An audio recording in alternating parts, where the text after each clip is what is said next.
Are PS5s getting more expensive? The big state of play we've been waiting for is happening soon. Ghost of Tsushima just got a patch, Death Stranding 2 might be coming, and this is how you fix an annoying error with your brand new PS5. Ghost of Tsushima's director's cut's been out for around a week and a half at this point, and if you look at the critical scores, things are pretty good. It's getting great scores. People are saying that this brand new upgrade is worth picking up if you have a PS5, of course, and the expansion seems to be getting decent reviews from people who have taken a year off from the game and needed some more content to blow through. I mean, I've heard it's just more Ghost of Tsushima, but with how good that game was at launch and just in its base form, I feel like more Ghost of Tsushima is just a good thing all around. But since this is a new version of the game for the PS5, it shipped with a few random bugs like missions not completing right, people not showing up where they're supposed to be. There are a few visual glitches. I know I noticed one, like the roof texture in the second area of the game, which I won't spoil for you guys who haven't played it. Some of the roof textures are getting weird lighting issues, but I noticed after the patch that while it's not entirely cleaned up, it was happening a lot less. Also, when you fast travel, the haptic feedback was turned down just a little bit because it would just continuously vibrate. And I noticed that because it was a little bit annoying when I was doing it all the time just to clean up side objectives, and then it was a little bit better after the patch, so that's good. The biggest issue this patch doesn't seem to address that Sucker Punch already said they're working on is the whole save transferring issue. So some people who played it on PS4, on their PS5, are having trouble transferring their save to the new game, myself included. When I put the disc in my PS5, it gave me a prompt to pay $30 to upgrade my edition to the PS5 edition of Ghost of Tsushima, and that's great. So I downloaded it, and then right when I started up the game, it was like PS4 save found, it's all transferred, but when I hit continue, I had to start the game over. So I was like, that's weird. So I went back to the menu, I clicked the option on the menu to transfer in my save, it took like a minute, and it said, all right, you're good. So I hit continue again, and it started the game over. And at that point, I was like, well, I was only a little over halfway through the game. I want to see the visual improvements. I want to, use the haptic feedback, all the new stuff that was added. So I just started over. I could definitely see how that's frustrating. And on top of that, Ghost of Tsushima Legends is also having issues with save transferring. So some people are transferring over their single player save completely fine, but then when they go to try out Legends, their profile for Legends isn't syncing, and there's really no way to fix that. But Sucker Punch again says they're working on it. I actually know a couple people who this happened to, and I feel like that would be a lot more frustrating because Legends is like a mode where you're leveling up, ranking up, there's a raid at the end of it, you get different armor sets based on how you're doing. Like if I unlocked a ton of stuff in Legends and then I lost it because my save wasn't transferring, yeah, I think I'd be pretty pissed. Thankfully, I have not started Legends yet. I was waiting for this PS5 re-release and now I'm gonna dig into it, but hopefully Sucker Punch can figure this out quick, because that's kind of a big issue. And then there's still that whole controversy where people are upset that they have to pay $30 to get the PS5 patch along with the new expansion, because when you look at Horizon Zero Dawn, when that got its expansion, that was just $20 for the expansion and you were good to go. And initially, I was like, yeah, I feel like $30 is fine, but I see why people are upset. I don't know. I don't think it's that big of a deal to pay $10 extra to get a few more visual enhancements and the haptic controls and stuff like that. And if you don't want to pay for that, there already was a good patch for Ghost of Tsushima that lets it run at the 4K mode of the PS4 Pro with 60 frames per second activated. So like, either way, if you don't want to pay, you're still getting a better version of the game on the PS5, which is cool. And you can buy the expansion standalone. So yeah, I don't know. It's a controversy they're still dealing with, but it just goes to show how good Ghost of Tsushima is, because this doesn't seem to be affecting sales at all. I've been playing through Spider-Man Remastered on PS5 recently because it's a Halloween game. Don't argue with me on that. I don't want to hear it in the comments. And that reminded me that we have this awesome Spider-Man inspired PS5 shirt that was hand drawn by our artist here. So you're not going to see it anywhere else. And if you do, you should definitely let me know at PSReady on Twitter, because we got to do a DMCA takedown on that dude. The shirt's available down in the merch shelf below, and we actually have a couple new designs coming soon. So if you haven't checked it out in a while, make sure you give it a look. So this person on TikTok got 10.6 million likes for taking her boyfriend's PS4 Pro and washing it in the sink with a toothbrush and soap and stuff like that. And when I watched it, I was immediately like, oh, this is definitely fake. Like, this is just for views. But people actually believe this lady was stupid enough to wash her boyfriend's PS4 in the sink with soap and water. So when I saw this, I was initially like, yeah, that console is covered in dust. It was just sitting there. I guarantee you this guy got a PS5 or a new PS4 Pro, and he was like, hey, you can take this busted one and wash it in the sink and we'll get a ton of views and likes, and it totally worked out. But this TikTok is getting like written up all over the internet. There's tons of articles and stuff. Like, look at this dumbass who washed her boyfriend's PS5 in the sink. And it's like, man, who really is the dumbass if you actually believe that this woman did this? I don't know, man.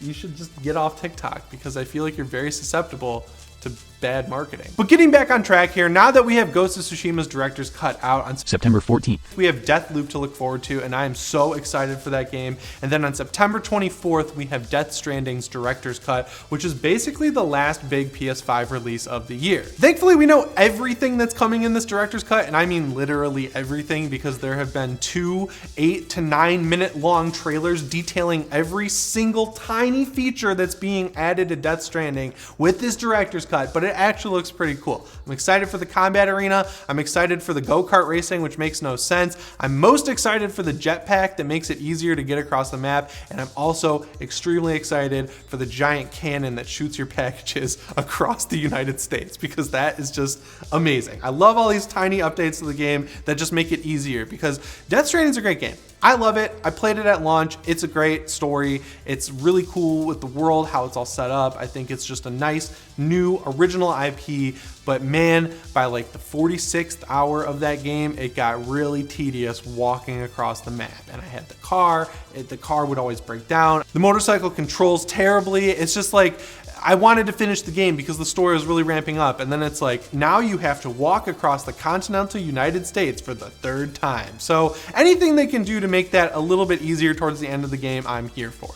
I think I'm probably just gonna wait a little bit though, because that game is still super fresh in my mind. I'll let it get its patches for its bugs and stuff like that. Probably play it early next year. But on the topic of the director's cut, I was kind of wondering why Sony made the decision to go back to beef up Death Stranding, because like, that game's great, I love it. It didn't sell extremely well. I remember Sony did not say anything about the sales figures because it wasn't blowing things out of the water and it wasn't anywhere close to a Metal Gear game. So it's weird to me that they would go back and make it better for PS5, because I feel like the entire audience who's going to play it has already played it. But now we kind of know why, because Norman Reedus basically spoiled that they're working on Death Stranding 2. So since the last season of The Walking Dead just started airing, he was doing an interview about that, and then he just casually let it slip that negotiations are happening right now for Death Stranding 2, and he said yay about it, but the way it's written out, it makes it look like it was sarcastic, but just knowing how good of a relationship Norman Reedus has with Hideo Kojima, I think he's actually excited. Also, he's just like a low-key, like chill dude, so I feel like him just saying yay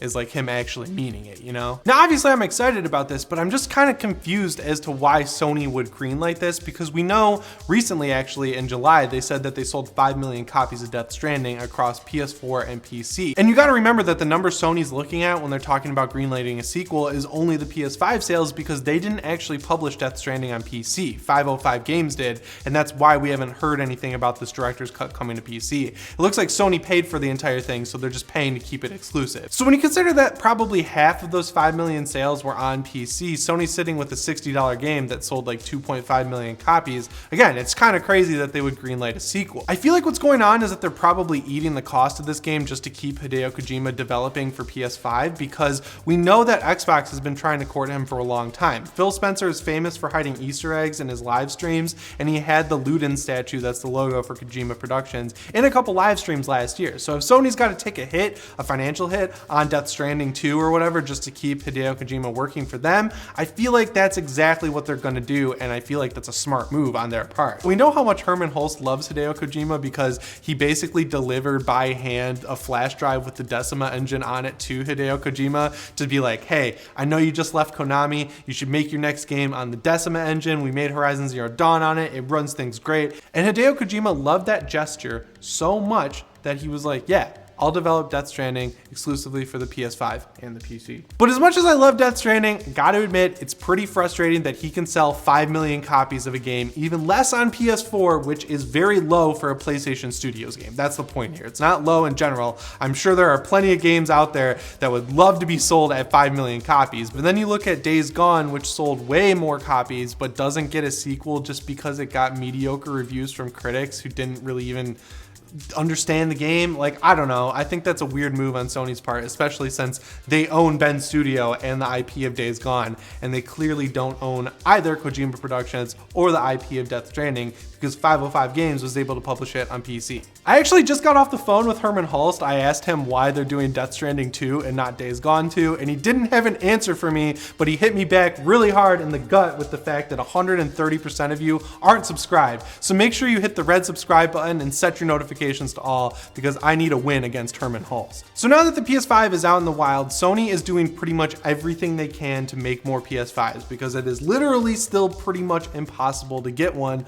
unless you have a cool bot that checks out on multiple sites at the same time. So about a month ago, we talked about how Sony bought 12 million new chips for the PS5, and then we got this brand new PS5 with the new screw that's 300 grams lighter in the office, and we realized that they cut down on the heatsink size and the amount of copper used in it by about 30%, which is kind of crazy. Obviously, buying chips in bulk and cutting down on the heatsink size reduces weight of the console and just makes things overall cheaper. And we've also heard that they're finally making money on the disc version of the PS5. They're no longer taking a loss on that, and I'd assume now that the digital one is using way less copper and is much lighter, they're probably not taking as much of a loss on that. I feel like they're still taking a loss because that console costs $400, even though the only thing they took out of it was the disk drive, which there's no way that thing covers the $100 difference, but that's like here nor there at this point. But unfortunately, no matter what Sony does to start saving money on their consoles, things just keep getting more expensive. And it looks like the chips that they just bought are gonna go up in price by about 20%. Now, obviously, every site that picks this up so far is trying to fearmonger people and be like, whoa, is the PS5 gonna get way more expensive now because of this? But I don't think so. I don't think Sony's gonna pass on that cost to us,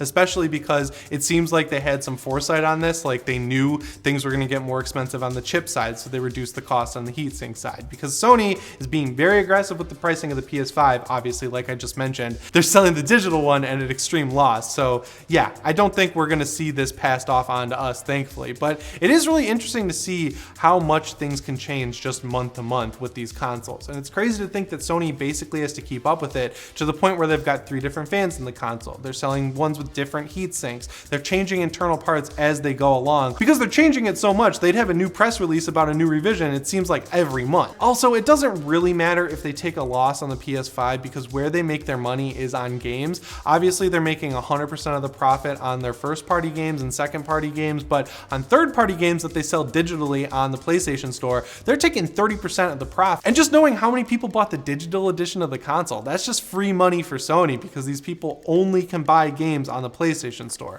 Sony used to sell digital codes on Amazon, but they randomly stopped doing that. So as far as I know, the only way you could go outside of Sony is to buy a gift card on somewhere like Amazon or Target or PlayAsia or something like that, and then spend that on the PlayStation Store. But then again, Sony's taking 30% of the cut on those sales too, so they're making a lot of money on game sales. That's the whole point here. So they can afford to lose a little bit of money on the console because they know they got you with the games. And also, since the digital version is so prevalent, people are buying a lot less used games. It's so easy to just buy these games on your console that driving all the way to Target or GameStop or anything like that to buy a used version of a game just seems like a little bit too much hassle for a lot of people. So Sony, I think, is doing just fine with their game sales. When I got my PS5 on day one, the thing that made it feel really next gen to me immediately was the fact that I could open up the brand new PlayStation app on my phone and scan a QR code, and it would just do all the setup for me on the PlayStation 5.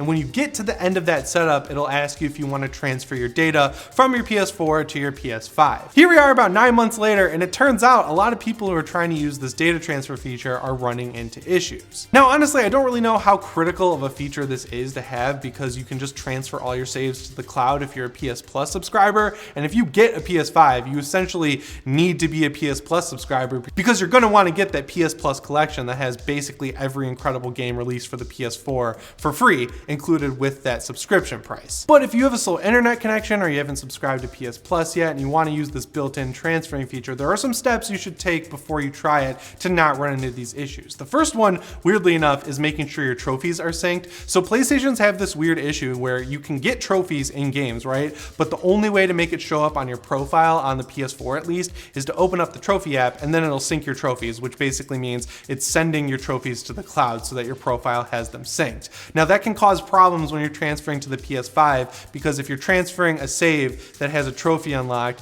and your profile doesn't have that trophy unlocked because you didn't sync it, it could cause an issue where the PS5 is like, hey, I'm confused, this is out of sync with what's actually going on. Both the PS4 and PS5 have had issues with turning off because then of course we see that rebuilding database screen, and that is a problem on the PS5 despite the SSD which they included, and I never understand why it always has to do that, but the best way to avoid that is to just manually rebuild the database, which you can do by restarting your console in safe mode. Now, thankfully, the way you do this is the same across the PS4 and PS5. You just hold the power button until it's completely off, and then you hold it again until you hear a double or maybe even a triple beat. And then once the console's off, you hold the power button again until you hear a couple beeps, and then it'll boot into safe mode. You can rebuild the database from there. It basically just makes sure your hard drive is as clean as possible when you're transferring all your data. And then if you run through all these steps and the process fails, make sure you just reset your PS5 from factory settings, because you want to make sure you have a clean install of the PS5 OS when you're transferring all your stuff from your PS4 over. Now, this isn't an extremely widespread issue, but it's happening enough where people are searching it a lot on the internet. So if it happens to you, hopefully these tips help you out. There have been rumors flying around the internet for months now that Sony is working on a big state of play to show off games like Horizon Forbidden West more and God of War 2,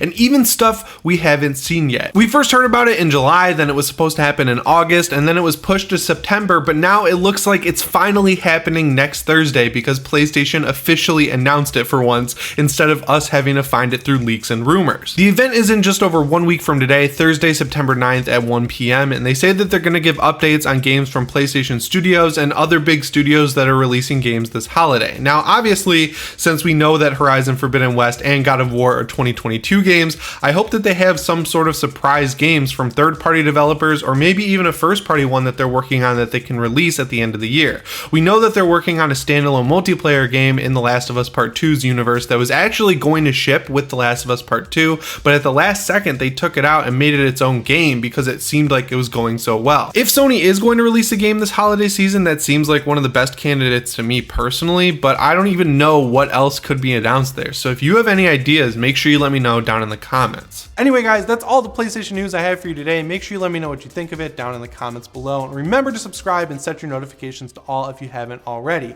As always, guys, my name is Jimmy Champagne, and I'll see you in the next one. Thanks for watching.